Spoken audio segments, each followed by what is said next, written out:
मुख्यमंत्री श्री भजनलाल शर्मा के नेतृत्व में पशुपालन, ग्रामीण विकास और पारंपरिक आजीविका को बढ़ावा दिया जा रहा है। इस बीच मरुदरा की शान कहे जाने वाले राज्य पशु ऊंट के संरक्षण को लेकर एक बड़ी पहल शुरू हुई है। इस पहल की शुरुआत कृषि विज्ञान केंद्र गुड़ामालानी से होगी। आखिर क्या है ये पहल और ऊंट पालकों को कैसे मिलेगा इसका फायदा, देखिए हमारी एक खास रिपोर्ट।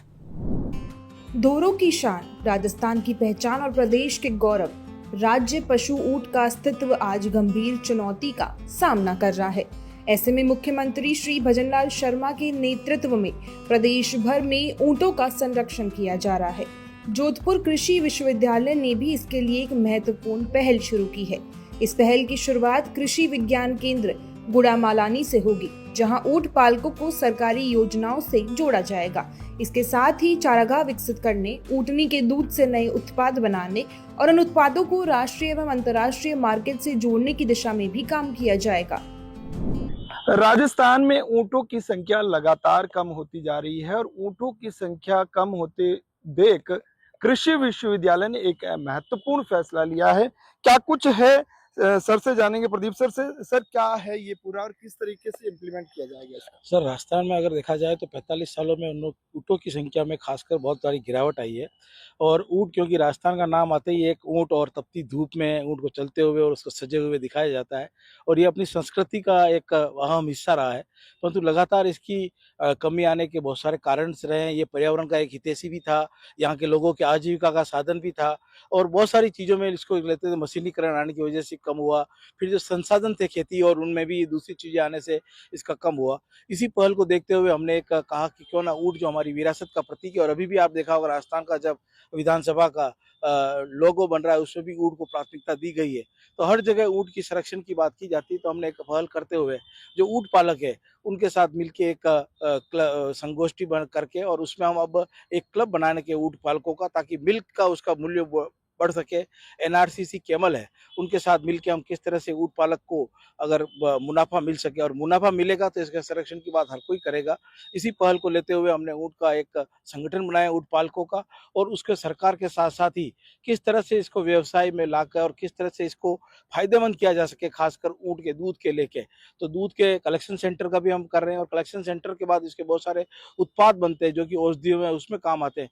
उन सब पे कार्य करके और हम इसके संरक्षण के लिए पहल करने की कोशिश कर रहे हैं। सर ऐसा ही एक जो है एनआरसीसी बीकानेर की ओर से भी जो है, क्या उसका भी सहयोग लिया जा रहा है? सर हाँ, उनके साथ भी हम मिलके काम कर रहे हैं और अभी हम जल्दी उनके साथ एमओयू लगभग ड्राफ्ट बन गया है, हम एमओयू करने वाले हैं और दोनों मिलके हम बाड़मेर से इसकी शुरुआत कर रहे हैं। और बाड़मेर में हम अभी तक हमने 70 ऊँट पालकों को लिया है जिनके पास 500 के आसपास ऊँट है, उनके साथ शुरू करके एक पायलट में, और फिर हम इसको धीरे धीरे आगे बढ़ाने की कोशिश करेंगे। सर जिस तरीके से देखा जाए तो ऊँट के जो ऊँटनी का दूध होता है वो काफी लाभप्रद होता है, उससे कई चीजें जैसे अभी आपने बताई बनती है। तो क्या उसको लेकर के भी जो है विश्वविद्यालय जो है आगे, क्योंकि सर सबसे बड़ा है कि इसको फायदेमंद किया जाए तो इसका सबसे बड़ा दूध ही है इसका, और दूध में पौष्टिकता बहुत सारी होती है। आज हर घर में डायबिटिक पेशेंट होंगे, उसके लिए ये बहुत अच्छा कारीगर करता है और उसके बहुत सारे उत्पाद बनते हैं। अभी आइसक्रीम, कुल्फी एनआरसीसी बना रही है। इसको और मार्केटिंग किस तरह से की जाए, किस तरह से प्लेटफॉर्म मिले ऊँट के दूध को, वो हम पूरा प्रयास करके और इसके दूध की जो विशेषता और जो गुणवत्ता है उसको बढ़ा के और हम और चीजें लाके मार्केट में करने की कोशिश करेंगे। जैसे अभी आपने बताया कि ये आप बाड़मेर से शुरू कर रहे हैं, क्या पूरे राजस्थान में इसका जो है आगे वो होता जाएगा? खासकर क्या है सर कि पश्चिमी राजस्थान में बाड़मेर, जैसलमेर, जोधपुर, ये पश्चिमी राजस्थान के 12 जिले जिनमें ऊँट की बहुतायत है।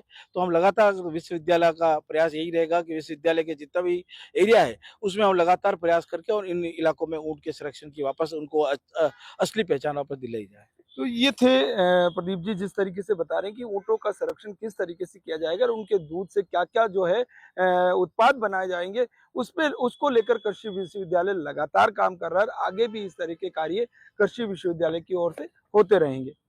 सुजस टीवी के लिए जोधपुर से जितेंद्र डूडी की रिपोर्ट। सुजस स्पेशल में फिलहाल के लिए इतना ही, फिर मिलेंगे विकास की किसी और कहानी के साथ। तब तक के लिए देखते रहिए सुजस समाचार। हमारे चैनल को लाइक, सब्सक्राइब और शेयर करना ना भूलें। धन्यवाद।